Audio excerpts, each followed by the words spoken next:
उत्तर प्रदेश विधानसभा चुनाव की तैयारियों में भारतीय जनता पार्टी जुट चुकी है। देश की राजधानी दिल्ली से लेकर प्रदेश की राजधानी लखनऊ में लगातार मीटिंग्स का जो दौर है, मंथन का जो दौर है, वो जारी है। ऐसे में विपक्षी दलों की तरफ से क्या कुछ तैयारी की जा रही है, क्या रणनीति की जा रही है, और इस बार का विधानसभा चुनाव ऐसे भी दिलचस्प होने वाला है क्योंकि आज़ाद समाज पार्टी भी इस बार विधानसभा चुनाव में किस्मत आजमाने वाली है, मैदान में उतरने वाली है। तो आज़ाद समाज पार्टी के अध्यक्ष और भीम आर्मी के चीफ चंद्रशेखर आज़ाद इस वक्त हमारे साथ मौजूद हैं। उनसे सीधा बातचीत करेंगे। चंद्रशेखर जी, विधानसभा चुनाव अब नज़दीक है। भारतीय जनता पार्टी दिल्ली से लेकर लखनऊ में मंथन, मीटिंग्स, बैठक जारी है। ऐसे में आज़ाद समाज पार्टी भी इस पर मैदान में आने वाली है। आप लोग की तरफ से क्या रणनीति, क्या तैयारी, आप लोग कुछ कर रहे हैं या फिर कोविड में भी घर पर ही हैं? नहीं, देखिए, मैं इस बात का समर्थन करता हूँ कि कोविड है और बड़े पैमाने पे लोगों की जान भी गई, लेकिन आज़ाद समाज पार्टी और भीम आर्मी के कार्यकर्ता घर पे नहीं बैठे। अभी भी हम कोविड टाइम में भी जो है आम जनता की भलाई के लिए ऑक्सीजन और तमाम तरह की सुविधाओं के लिए लड़ रहे थे। लेकिन मुझे लगता है विधानसभा चुनाव एक महत्वपूर्ण समय है। उत्तर प्रदेश की जनता को ये निर्णय लेना होगा कि अगले 5 साल वो कैसा जीवन चाहते हैं। इस कड़ी में आज़ाद समाज पार्टी की धरातल पे तैयारियां पूरी जो है वो जारी हैं। हम लोग अब साइकिल यात्रा शुरू कर रहे हैं 1 जुलाई से, जो गांव-गांव जाके बूथ स्तर पे जो है वो साइकिल यात्रा रहेगी, ब्लॉक स्तर पे। अच्छा। वो साइकिल यात्रा के माध्यम से हम लोग जनता को जो है संदेश देंगे कि उत्तर प्रदेश में किस सरकार ने क्या वादे किए थे और क्या उनकी सच्चाई। और हमारा प्रयास ये भी रहेगा कि टुकड़ों में बटे बहुजन समाज को, वो जो वोटर है जिसको बीजेपी के लोग अच्छे प्रलोभन देके जो है चुनाव के समय बेवकूफ़ बनाते हैं, इस बार उनको जो है सारी चीज़ों से अवगत कराया जाए कि आज देश को किस हालत में भारतीय जनता पार्टी ने ले जाके खड़ा कर दिया है। हालात बद से बदतर हैं। जो बेसिक मुद्दे हैं जैसे नौजवानों के लिए रोजगार का मुद्दा, महंगाई का मुद्दा, और एक जो अभी बड़ा मामला चल रहा है जातिगत जनगणना। भारत में कुत्ते बिल्लियों की गणना हो सकती है, लेकिन 52% ओबीसी की गणना नहीं होगी, क्योंकि अगर ओबीसी को ये जानकारी लग गई कि उनकी आबादी कितनी है तो वो अपनी हिस्सेदारी उतनी मांगेंगे। और अभी 69,000 शिक्षकों का मामला है। जिस तरह से यूपी सरकार जो है सत्ता में बैठ के पिछड़ों का, दलितों का, अल्पसंख्यकों का हक छीन रही है, खा रही है, लूट रही है, ये लूट बंद होगी। और इसके लिए हम लोग जनता के बीच में और सभी मुद्दों पे काम जारी है। आप कह रहे हैं कि साइकिल यात्रा करेंगे। साइकिल यात्रा क्या सपा के लिए करेंगे या फिर खुद के लिए साइकिल यात्रा करेंगे? क्योंकि साइकिल यात्रा तो सपा भी करने वाली है। देखिए, सबका स्वागत है। बेसिकली ये अगर आप जानकारी करेंगे तो साइकिल यात्रा की शुरुआत माननीय साहब श्री काशीराम ने की थी, क्योंकि सस्ते संसाधनों पे हमारी जो पार्टी है वो स्वाभिमानी लोगों की पार्टी है, गरीब लोगों की पार्टी है। और अभी पंचायत चुनाव में, देहात का चुनाव था, जब वोट पड़ा तो गांव के लोगों ने, गरीब लोगों ने भरोसा जताया। तो गरीबों की पार्टी जो है, बीजेपी की तरह हम लोग बड़े बड़े चंदे जो हैं वो कॉर्पोरेट सेक्टर से नहीं लेते, क्योंकि एक तरफ देश की आय घट रही थी और वहीं अडानी अंबानी की आय बढ़ रही थी। ये सबको पता है कि देश को किसको बेचा जा रहा है। तो हमारी जिम्मेदारी ये है कि वो सस्ते संसाधन यानी कि साइकिल, मोटरसाइकिल, छोटी गाड़ियाँ, तमाम तरह की वॉल पेंटिंग, इस तरह से जो है अपने कार्य को आगे बढ़ाना। मैं इस महंगे लोकतंत्र में गरीबों की भी हिस्सेदारी चाहता हूँ। जहाँ 2-3 करोड़ रुपए चुनाव लड़ने के लिए चाहिए, वहाँ गरीब का बेटा नेता कैसे बनेगा? तो मुझे उसकी भी परवाह है। इसलिए साइकिल यात्रा शुरू करेंगे माननीय काशीराम साहब के दिखाए रास्ते पे चल के, और वो आम लोगों से जुड़ने का सस्ता साधन है। तो जाएंगे, मोटरसाइकिल यात्रा भी करेंगे, गाड़ी यात्रा भी करेंगे, पैदल यात्रा भी करेंगे। और अब सरकार को चैन से बैठने का मौका नहीं देंगे, क्योंकि भारतीय जनता पार्टी को सिर्फ चुनाव लड़ना है। कोरोना हो, भुखमरी हो, बेरोजगारी हो, महंगाई हो, सबसे लड़ेगी जनता।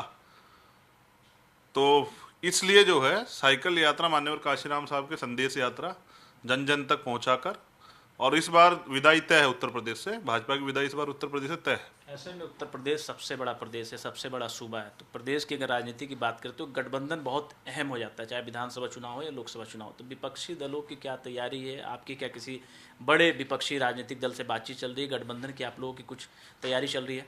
देखिए, मैं ये समझता हूँ कि भारतीय जनता पार्टी को उत्तर प्रदेश में रोकना जरूरी है। ये एक बड़ा प्रदेश है, ये तो एक देश जैसा है जहाँ 80 लोकसभा की सीटें हैं, यहीं से केंद्र का रास्ता होकर जाता है। तो मेरी बड़ी जिम्मेदारी ये है कि उत्तर प्रदेश में जो ये निकम्मी सरकार है इस समय की, जैसे अभी कल आप गठबंधन की बात कर रहे हैं, लेकिन मैं आपका ध्यान आकर्षित करता हूँ आगरा पे। मार्क डील के दौरान जो है 20 लोगों की जान गई है, और मुख्यमंत्री बड़े बड़े दावे दे रहे थे कि ऑक्सीजन कमी नहीं, कोई बोलेगा उस पर मुकदमा कर देंगे, और ऑक्सीजन की कमी कारण गई है। तो ये मौत नहीं है, ये हत्याएं हैं। और इन हत्याओं का मुकदमा जो है 302 में मुख्यमंत्री योगी आदित्यनाथ पे दर्ज होना चाहिए, क्योंकि वो जो है प्रदेश के मुख्यमंत्री हैं। तो ये झूठे वादे वाली सरकार है, इसको, इस निकम्मी इस सरकार को बदलने के लिए एक महागठबंधन की जरूरत है। और मेरी जिम्मेदारी ये है कि उत्तर प्रदेश की जनता का ख्याल रखते हुए मैं उसमें सकारात्मक भूमिका अदा करूंगा, और मेरा प्रयास ये रहेगा कि एक अच्छी मजबूत सरकार बने जिसमें सबकी भागीदारी हो। तो जो विचारधारा से जुड़े हुए दल हैं, जो चाहते हैं कि उत्तर प्रदेश से बीजेपी जाए, कौन कौन से ऐसे दल हैं जो विचारधारा के? समय आने पे सब चीज़ें आपको बता दी जाएंगी, लेकिन ये सच है कि विपक्ष एक बार एकजुट होने वाला है और उम्मीद है कि भारतीय जनता पार्टी सत्ता से बाहर होगी, कि अच्छी सरकार बनेगी। क्या सपा के साथ आजाद समाज पार्टी की गठबंधन होगी? ये समय बताएगा। ये कोई बुरा तो नहीं है, तो समाजवादी के साथ भी हो सकता है और किसी दल के साथ भी हो सकता है, लेकिन भाजपा की विदाई तय है। और ये मुझे पूर्ण विश्वास है कि इस बार उत्तर प्रदेश की जनता जो है इस निकम्मी सरकार, क्योंकि कोई जाति धर्म का व्यक्ति नहीं बचा है जिसके ऊपर अत्याचार ना हो, जिनकी हत्याएं ना हुई हैं। और बुरा तो यह है कि जिस मुख्यमंत्री के शासनकाल में बहन बेटियां सुरक्षित ना हो, रोज रेप की घटनाएं होती, रोज हत्या होती, मिशन शक्ति और तमाम तरह के ढोंग करने वाले मुख्यमंत्री, मुझे ऐसा लगता है मुख्यमंत्री के बस की सत्ता चलानी है ही नहीं। तो जब यहाँ आम जनता को उप मुख्यमंत्री जरूरत होती तो बंगाल में होते हैं, असम में होते हैं, केरल में होते हैं, चुनाव रैलिया में। तो इनको, मुझे लगता है मुख्यमंत्री को जो है उत्तर प्रदेश जनता से प्यार ही नहीं है। तो उत्तर प्रदेश की जनता के प्यार को ध्यान में रखते हुए, उनकी सुरक्षा को, उनके विश्वास को ध्यान में रखते हुए एक बड़े गठबंधन की जरूरत है। और ये जो निकम्मी सरकार, भ्रष्ट सरकार है। कौन कौन से ऐसे दल होंगे, इस बड़ा गठबंधन का बार बार जिक्र कर रहे हैं, महागठबंधन का जिक्र कर रहे हैं, कौन कौन से दल होंगे उत्तर प्रदेश के जो इस महागठबंधन, बड़ा गठबंधन में शामिल होंगे? अब मेरा प्रयास ये रहेगा कि विपक्ष के सभी दलों को एकजुट कर दूं, लेकिन मुझे लगता है कि सब मेरे कैसे एकजुट नहीं होंगे, लेकिन मुझे ये विश्वास है कुछ लोग ऐसे हैं जो चाहते हैं।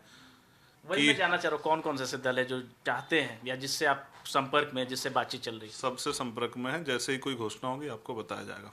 बेसिक इशू ये है कि आम आदमी का गठबंधन कराना पड़ेगा। गठबंधन तो पहले भी हुए, लेकिन वो गठबंधन दिल से नहीं रहे। तो जमीन पे गठबंधन कराना पड़ेगा, और जमीन पे जाके जो है ना सामाजिक एकता को मजबूत करना पड़ेगा, तब जाके उत्तर प्रदेश जो है ना वो बदलेगा। आप लोग कितनी सीटों की तैयारी कर रहे हैं? कितनी सीटों पर आजाद समाज पार्टी चुनाव लड़ेगी? आजाद समाज पार्टी तो 403 की 403 सीटों पर तैयारी कर रही है। बूथ की कमेटियां बन रही हैं।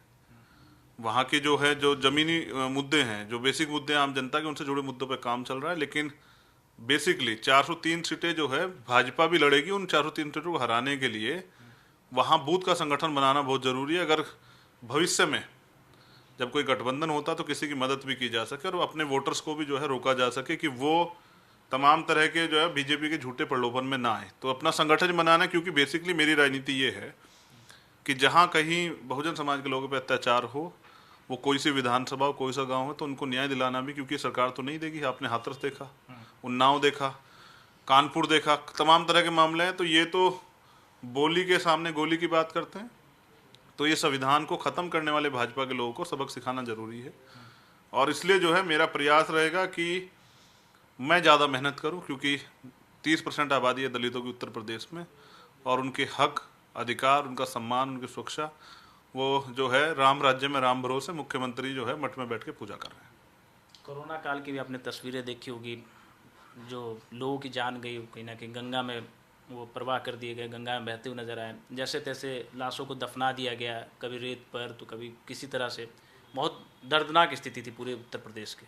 इसके जिम्मेदार उत्तर प्रदेश के एक्सीडेंटल मुख्यमंत्री हैं, जो पिछड़े समाज के वोटों पे कहा गया था केशव प्रसाद मौर्य मुख्यमंत्री बनेंगे, और लोगों को जाके जो है पिछड़े वर्ग के लोगों को घर घर जाके बताया गया था, और बना दिया गया मुख्यमंत्री योगी आदित्यनाथ को। और इसका खामियाजा उत्तर प्रदेश को भुगतना पड़ रहा है। जो दुर्दशा कोरोना काल में उत्तर प्रदेश की हुई है, मेरे खुद के डिस्ट्रिक्ट से, मैं सहारनपुर की बात आपसे करता हूँ, एक दिन में 500 लोग मरे हैं। डाटा 5 लोगों का, सारे अधिकारी कर्मचारी सिर्फ मैनेजमेंट में लगे हुए हैं, और मुख्यमंत्री खुद जो है मैनेजमेंट में लगे हुए हैं। वो बड़े बड़े भाषण देते हैं टीवी पे बैठ के, और कहते हैं ऑक्सीजन की कमी नहीं है, लोग नहीं मर रहे हैं, ये नहीं हो रहा है। लेकिन ये उत्तर प्रदेश ने देखा कि 2-2 हज़ार लोग जो है ना, उनकी लाशें जो हैं वो नदियों से बरामद हुई, और फिर उनकी लाशों को कुत्तों ने नोचा, उनके कपड़े हटा लिए गए। ऐसे गैर जिम्मेदार और निकम्मे व्यक्ति को तो मुख्यमंत्री कुर्सी पे होना ही नहीं चाहिए। तो मैं ये समझता हूँ कि इन उत्तर प्रदेश जो बेहाल हुआ है उसमें सबसे बड़ा हाथ भारतीय जनता पार्टी का है, और ये गलती जो है उत्तर प्रदेश के लोगों से हुई है, इस बार वो सुधरेगी। क्या चंद्रशेखर आजाद भी चुनाव लड़ेंगे विधानसभा चुनाव में, किस्मत आजमाएंगे, या फिर जो ये महागठबंधन है उसका चेहरा कौन होगा? देखिए, मैं इसके बारे में तो जो हमारी कोर कमेटी है, लोकतांत्रिक पार्टी है हमारी, जो फैसले होते हैं वो मुझे बताए जाते हैं, मैं उनको जो है चेहरे के रूप में सामने लेके आता हूँ। भीम आर्मी के एक कार्यकर्ता जो है वो चंद्रशेखर आज़ाद है, आज़ाद समाज पार्टी का एक कार्यकर्ता चंद्रशेखर आज़ाद है। तो जो कोर कमेटी का आदेश होगा वो फॉलो किया जाएगा, चाहे वो चुनाव लड़ने का हो या गांव-गांव घूम के साइकिल यात्रा या तमाम तरह की यात्राओं से आम जनता को तैयार करने का हो। तो जो फैसला कोर कमेटी को मान्य होगा और जो चेहरा होगा वो आपको बताया जाए, क्योंकि हम भाजपा की तरह नहीं लड़ेंगे कि गठबंधन का चेहरा बाद में बता, मुख्यमंत्री चेहरा तो बाद में मुख्यमंत्री है अभी, योगी आदित्यनाथ मुख्यमंत्री है, वो चुनाव से चेहरा पहले नहीं थे। चुनाव से पहले केशव प्रसाद मौर्य थे, मेरे भाई पिछड़े वर्ग के जो साथी थे, और बाद में उनका हक छीन के जो है एक अयोग्य व्यक्ति को दे दिया गया। तो जो कुछ होगा सब जनता के पटल पर रखा जाएगा, मीडिया के सामने रखा जाएगा, उत्तर प्रदेश की जनता को के सामने रखा जाएगा। मुझे ये विश्वास कि इस बार उत्तर प्रदेश से विदाई तय, क्योंकि आज़ाद समाज पार्टी और भीम आर्मी कार्यकर्ता घर नहीं बैठा, साइकिल पे, पैदल, मोटरसाइकिल पे गांव-गांव जाके धूप में, बरसात में, गर्मी में, तूफान आंधी में भी काम कर रहा है, और उसका रिजल्ट जो है 2022 में देखने को मिलेगा। कांग्रेस पार्टी भी क्या आपके संपर्क में है, या कांग्रेस पार्टी के आप संपर्क में है? क्योंकि प्रियंका गांधी आपसे लगातार पिछले दिन जब अस्पताल में भी थे आपसे संपर्क कर रही थी, आपसे मिलना भी चाह रही थी। तो क्या आप चाहते हैं कि महागठबंधन में कांग्रेस पार्टी भी आए, शामिल हो, या आपकी कोई बातचीत चल रही है? देखिए, मेरी व्यक्तिगत तो कोई बातचीत नहीं हुई, और जो भी प्रयास होगा वो सब आपके सामने रखा जाएगा। आपने कहा कि प्रियंका जी घर देखने आई थी मुझे, ये एक व्यक्तिगत बीमार था मैं तब वो मुझे देखने आई थी, उसके बाद भविष्य में उसके बाद मेरी उनसे कोई बातचीत नहीं हुई। लेकिन मुझे ये कहने में कोई गुरेज नहीं है कि उनकी कथनी और करनी में फ़र्क है। मैंने कल भी ये बात दोहराई थी कि जहाँ उनकी सरकारें नहीं वहाँ तो वो दलित मुद्दों पे बोलते हैं, मुखर होकर बोलते हैं, जाते भी हैं, सब चीज़ें करते हैं। लेकिन जहाँ उनकी सरकारें हैं तो वहाँ दलितों के हालत बद से बदतर है, वहाँ कोई उनको न्याय नहीं मिलता, उनसे झूठे वादे होते हैं, और वहाँ कोई नहीं जाता। तो मुझे ऐसा लगता है कि जिनकी सरकारें हैं, जब वहाँ हमारे लोगों को न्याय नहीं मिल रहा तो उनको, अगर उनकी सरकार कहीं और भी आ जाएगी तो क्या न्याय मिलेगा? और मुझे तो ऐसा लगता है कि अब तक तो छला गया है, हमारे लोगों को छला गया। जो भी आया हमारे लोगों से वादे किए और छला, लेकिन अब ये बंद होगा, क्योंकि अब हमारा व्यक्ति नेता बनना चाहता है और वो अपने लोगों के लिए काम करना चाहता है। सोशल मीडिया पर कांग्रेस की तरफ से ये मांग उठ रही है कि प्रियंका गांधी चेहरा हो, मुख्यमंत्री की दावेदार हो कांग्रेस पार्टी की ओर से। अगर ऐसा होता है तो क्या महागठबंधन के लिए मुश्किल होगा, या फिर महागठबंधन प्रियंका गांधी को अपना चेहरा मानेंगे? अब ये तो कांग्रेस के लोग बता सकते हैं कि वो मांग कर रहे हैं। मांग तो वो प्रधानमंत्री पद के लिए भी कर रहे थे, लेकिन उसके लिए मेहनत भी करनी पड़ती है। आज़ाद समाज पार्टी के लोग भी चाहते हैं हमारा प्रधानमंत्री बने, उनको भी उसके लिए मेहनत करनी पड़ेगी।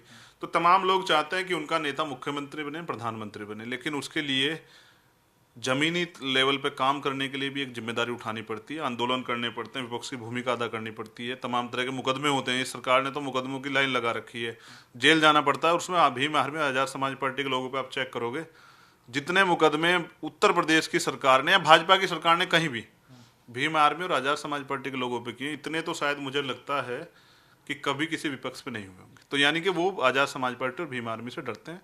उनको एक उम्मीद है कि भविष्य में ये लोग जो हैं तख्ता पलट कर सकते हैं, जैसा हुआ भी था उपचुनाव में। अगर आपको याद हो, जब लोकसभा का उपचुनाव हुआ था 2018 में, तो ये तख्ता पलट हुआ भी था। कैराना हमने उनको एक रात में हरा दिया था। तो वो जानते हैं भीम आर्मी और आज़ाद समाज पार्टी की ताकत को। अब ये भविष्य के गर्भ में है कि कल क्या होगा, लेकिन ये तो तय है कि उत्तर प्रदेश से भाजपा की विदाई तय है, और उत्तर प्रदेश में एक मजबूत सरकार बनेगी जिससे उत्तर प्रदेश जनता खुशहाल रहेगी। बसपा और मायावती जी की क्या भूमिका आप देखते हैं विधानसभा चुनाव में? कितनी मजबूत रहेगी, क्या भूमिका रहेगी उनकी? देखिए, मैं तो बसपा का कार्यकर्ता अब नहीं हूँ। अब ये तो बसपा के लोग बता सकते हैं कि वो ज़मीनी लेवल पे कितना काम कर रहे हैं। बुरा ये है कि वो बेचारे काम तो नहीं कर रहे हैं, वो तो आरोप वारोप लगाते रहते हैं और तो कुछ नहीं करते। तो उनकी पार्टी का क्या होगा, उनकी लीडर तय करें। आपके लिए भी कहा जाता है कि वोट काटने के लिए आप मैदान में आ चुके हैं। हाँ, मुझे तो बहुत बार उससे भी बड़ा कहा गया। कभी मुझे आरएसएस की बी टीम कहा जाता है, कभी बीजेपी की, कभी कांग्रेस की। लेकिन बुरी बात यह है कि ना कभी मैंने बीजेपी से कोई गठबंधन किया, ना मैं कभी बीजेपी के सहयोग से मुख्यमंत्री बना, ना मैंने कभी कांग्रेस को समर्थन दिया राजस्थान मध्य प्रदेश में, जो मेरे सहयोग से कांग्रेस का मुख्यमंत्री बनाऊँ। ये काम बहन जी ने कई बार किया है। अभी भी उन्होंने कांग्रेस को गठबंधन दिया था मध्य प्रदेश में और राजस्थान में, और उन्होंने तो नरेंद्र मोदी जी के लिए वोट भी मांगी। उन्होंने बीजेपी के साथ मिलकर 3 बार सरकार भी बनाई। तो मैं कैसे जो है उनका एजेंट हो सकता हूँ? मैं तो अपने बहुजन समाज का एजेंट हूं, उनके लिए काम कर रहा हूं और जब तक लहू का आखिरी कतरा रहेगा काम करता रहूंगा। लेकिन मैं आपके चैनल के माध्यम से कहना चाहता हूं कि जो लोग आज सत्ता के ताकत से, सत्ता की तानाशाही से या सत्ता का दुरुपयोग करके दलितों पे, पिछड़ों पे, अल्पसंख्यकों पे अत्याचार कर रहे हैं, जब आज़ाद समाज पार्टी ताकत में आएगी, ऐसे लोग 1000 बार सोचेंगे दलितों पे अत्याचार करने से पहले, किसी बहन बेटी की तरफ आंख उठाने से पहले वो जालिम जो है 1 लाख बार सोचेगा। उसको पता है कि चंद्रशेखर बैठा हुआ है, तो ऐसा इलाज करेगा कि भविष्य में दोबारा ऐसी गलती नहीं होगी। तो बहन बेटियों की सुरक्षा को लेके, उनके सम्मान को लेके, अपने बुजुर्गों के अधिकारों को लेके, उनके सम्मान को लेके हम लोग जो हैं स्वाभिमानी लोग तैयार हैं कि अब लड़ाई जो है वो स्वाभिमान सम्मान की और सत्ता की। तो ऐसी तानाशाही ताकतों को, सांप्रदायिक ताकतों को लोग सत्ता में नहीं आने देंगे। इसके लिए हम लोग आश्वस्त हैं और मेहनत जारी है। जल्द ही जो घोषणाएं होंगी आपके बीच में होंगी। लेकिन हाँ, साइकिल यात्रा आप चलते हुए देखेंगे, ये कब से शुरू होगी साइकिल यात्रा? 1 जुलाई से शुरू होगी। बाकी आज कोर कमेटी मीटिंग में उत्तर प्रदेश में ये साइकिल यात्रा निकालेगी, अगुवाई आप करेंगे? ब्लॉक स्तर पे पूरे उत्तर प्रदेश में निकलेगी। 21 तारीख को भीम आर्मी का स्थापना दिवस है, जिले वाइज प्रोग्राम होंगे। और मैं ये बात आपको इसलिए नहीं बता रहा था कि मुख्यमंत्री सुन लेंगे तो अभी लॉकडाउन लगा देंगे या उसी दिन का जो है बंद बुला देंगे कि भाई इस दिन बंद रहेगा। मैं तो जानता हूँ कितने डरपोक मुख्यमंत्री हैं। खुद सब जगह जाके कोरोना काल में भी लोग 100 लोग इकट्ठे करके पीसी कर रहे थे कि दौरा कर रहा हूँ, और विपक्षों कह रहे थे कोरोना है नहीं निकलोगे, बंद है सब चीज़ें। उनके कार्यालय पे जो है ज्वाइनिंग हो रही थी और आम आदमी जो है अगर बाहर निकल रहा तो लाठी लग रही थी, चालान कट रहे थे। तो डरपोक मुख्यमंत्री है। मैं घोषणा नहीं करना चाह रहा था कि वरना वो जो है लॉकडाउन लगा देंगे, लेकिन वो लॉकडाउन लगाएं कुछ भी लगाएं, उत्तर प्रदेश की जनता अगर बेहाल होगी, जैसे आज किराएदार बेहाल हैं क्योंकि रोजगार नहीं है, सब चीजें मुख्यमंत्री ने बंद कराई है। का भी एक बड़ा मामला है प्रदेश में। प्राइवेट स्कूल वाले परेशान है, उसमें जो सरकारी प्राइवेट कर्मचारी काम कर रहे हैं, शिक्षक, वो परेशान है। कहीं भी प्राइवेट कॉम्प्लेक्स पे, दुकान पे, रेडी वाले, पटरी वाले सब परेशान है। भूख से मुख्यमंत्री ने कोई व्यवस्था तो नहीं की है, लेकिन हाँ लॉकडाउन तो लगा दिया है। सब चीज खुलेंगे, दारू की दुकानें खुलेंगे, स्कूल नहीं खुलेंगे, क्योंकि बुनियादी रूप से बच्चों को शिक्षा से महरूम करना है। अगर शिक्षक शिक्षा ले लेंगे तो सवाल करेंगे, और यही तो बीजेपी को बर्दाश्त नहीं है। तो जो हाल उत्तर प्रदेश में, चाहे वो शिक्षकों का हो, चाहे वो किसी और कर्मचारी का हो, चाहे सफाई कर्मचारियों का हो, तो सब जो है बेबस हैं और परेशान हैं और ये सोच रहे हैं कोई इनकी आवाज़ उठाएगा। मैं उनको विश्वास दिलाता हूँ कि बहुत जल्द जो है सरकार से मुक्ति दिलाएंगे और उनके लिए अच्छी जो है व्यवस्थाएं, सुविधाएं जो है करेंगे, क्योंकि हम उनमें से एक हैं। चंद्रशेखर जी, एक बड़ा मसला किसानों का भी है। आंदोलन अभी भी लगातार जारी है। आज राकेश टिकैत बंगाल में भी है, मुख्यमंत्री से आज उनकी मुलाकात भी होने वाली है। इस किसान आंदोलन का कितना फर्क पड़ने वाला है इस विधानसभा चुनाव में, क्योंकि पूरे उत्तर प्रदेश से, खास पंजाब के भी किसान बैठे हुए हैं, कहीं ना कहीं उत्तर प्रदेश एक बड़ा सूबा है, तो ऐसे में उत्तर प्रदेश से लगातार किसान डटे हुए हैं। बारिश भी हुई, गर्मी भी हुई, सर्दी भी हुई और अभी भी जमे हुए हैं। तो ऐसे में कितना प्रभाव पड़ने वाला है इस किसान आंदोलन का विधानसभा चुनाव पर? देखिए, किसान आंदोलन देश को बचाने का आंदोलन, देश के भगवान का आंदोलन 7 महीने के लगभग होने वाले हैं। इस सरकार को, निकम्मी सरकार को तो शर्म नहीं आई। मगर ये मैं आपको बताता हूँ कि उत्तर प्रदेश में बेसिकली अगर वेस्ट की बात करें, जहाँ बड़े पैमाने पे किसान रहता है,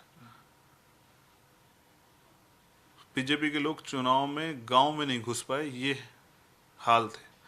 और यही हाल पंजाब में है। पंजाब का चुनाव भी 2022 में ही, यही हाल उत्तराखंड में है, यही हाल हरियाणा में है। तो ये किसान आंदोलन देश की तक के भविष्य का आंदोलन है। और ये आंदोलन में हमेशा जब भी कोई आंदोलन की उन्होंने तारीख तय की है, आंदोलन किया है, भीम आर्मी और आज़ाद समाज पार्टी का पूर्ण समर्थन है। मैं तो खुद सड़कों पर निकला हूँ। और मैं ये मानता हूँ कि किसानों की भागीदारी भी होनी चाहिए और किसानों की जो मांगे वो सरकार को पूरी करनी चाहिए। लेकिन सरकार नहीं करेगी, क्योंकि मैं तो बहुत कुछ चाहता हूँ किसानों के लिए भी और देश के जो है बहुजन महापुरुषों के लिए। जैसे मैं चाहता हूँ राष्ट्रपिता ज्योतिबा फुले को भारत रत्न मिले, माननीय काशीराम साहब को भारत रत्न मिले, बाबू जगदेव प्रसाद कुशवाहा को भारत रत्न मिले, जननायक कर्पूरी ठाकुर को भारत रत्न मिले। ऐसे महापुरुष जिनको छिपाया गया है, भूप सिंह गुर्जर को भारत रत्न मिले। जो ऐसे तमाम महापुरुष हैं जिनको छिपाया गया है, जिन्होंने एक योगदान दिया है, तो वो पूरी नहीं होंगी। इसके लिए हम लोग चाहते हैं सत्ता में आए और सत्ता में आके लोग काम करें। अगर हमारी पार्टी सत्ता में होगी तो किसानों को जो सुसाइड करना पड़ रहा है, आत्महत्या करनी पड़ती, वो नहीं होगी। और किसानों की सभी मांगों पे हम लोग, क्योंकि मैं खुद किसान परिवार से आता हूँ, तो बैठ के काम करेंगे, उनकी बात को मानेंगे और उनको खुशहाल बनाने के लिए जो प्रयास हो सकता करेंगे। तो हमारी जिम्मेदारी जो होगी उसको निभाएंगे। और इसीलिए किसानों से दूर नहीं भागेंगे, किसानों को बीच में जाकर बैठ के उनकी बात करेंगे, उनकी बात की सुनवाई करेंगे। वो देश के अन्नदाता हैं, उनकी बात सुनना बहुत जरूरी है। आज़ाद समाज पार्टी का पैमाना क्या होगा टिकट देने का? क्या आप युवाओं को ज़्यादा टिकट देंगे, महिलाओं को ज़्यादा टिकट देंगे, या फिर जो अल्पसंख्यक वर्ग के हैं, बहुजन वर्ग के, उनको ज़्यादा आप टिकट देंगे? क्या पैमाना तय करने वाले हैं? देखिए, पार्टी का कॉन्स्टिट्यूशन है, पदों के लिए भी और टिकटों के लिए भी, सब चीज़ों के लिए। यहाँ पैसा नहीं, काम प्रायोरिटी है। जिसकी जितनी संख्या बारी उसकी उतनी हिस्सेदारी, और इसी पैटर्न पे काम होगा। और मुझे विश्वास है कि जो मान्यवर काशीराम साहब की आइडियोलॉजी थी, जो उनके सपने थे, जो उनकी विचारधारा थी, उसी पे हमारा काम जो है सैद्धांतिक रूप से जारी है। कुछ गलतियां जो हैं बीच में हुई हैं, उनके जिस दल के पास उनकी विरासत है, उन गलतियों को सुधारते हुए 85% बहुजन समाज के लोगों का जो विश्वास बहुजन समाज पार्टी में माननीय काशीराम साहब के नेतृत्व में बना था, उस विश्वास को आज़ाद समाज पार्टी के नेतृत्व में धरातल पर उतारने का काम करेंगे। और कहने में नहीं, करने में विश्वास रखेंगे। जब जिला पंचायत के टिकट का डिटेल आप उठा के देखेंगे तो आपको पता लग जाएगा। और जब विधानसभा चुनाव में जो सीटें हम लड़ेंगे उनका डिटेल आप उठा के देखना, आपको पता लग जाएगा। जिसकी इतनी संख्या भारी उसकी इतनी हिस्सेदारी, इसी पैटर्न पे काम होगा। काम करने वाले व्यक्ति को मौका दिया जाएगा और आशा उम्मीद है कि रिजल्ट जो है वो अच्छे होंगे। चलिए, आखिरी सवाल है मेरा, महागठबंधन तय है, महागठबंधन बनेगा ही विधानसभा चुनाव में? जी, मेरी तरफ से तय, और मेरा प्रयास रहेगा 30% दलितों का प्रतिनिधित्व करने के साथ कि मैं अपने जो और साथी हैं उनसे भी ये निवेदन करूंगा कि वो आएँ और इस गठबंधन को ताकत देकर जो है उत्तर प्रदेश में जनता की खुशहाली के लिए निर्णय लें, और जो गठबंधन के फैसले होंगे वो आपके सामने होंगे। धन्यवाद। बहुत बहुत शुक्रिया चंद्रशेखर जी, भारत समाचार को समय देने के लिए। तो ये चंद्रशेखर आज़ाद थे जो साफ तौर पे कह रहे हैं कि उत्तर प्रदेश विधानसभा चुनाव में महागठबंधन होगा और विकास की बातें होगी और सभी समाज, सभी वर्ग के लोगों की बात होगी इस विधानसभा चुनाव में। कैमरामैन राहुल के साथ रवि सर्राफ, भारत समाचार, दिल्ली।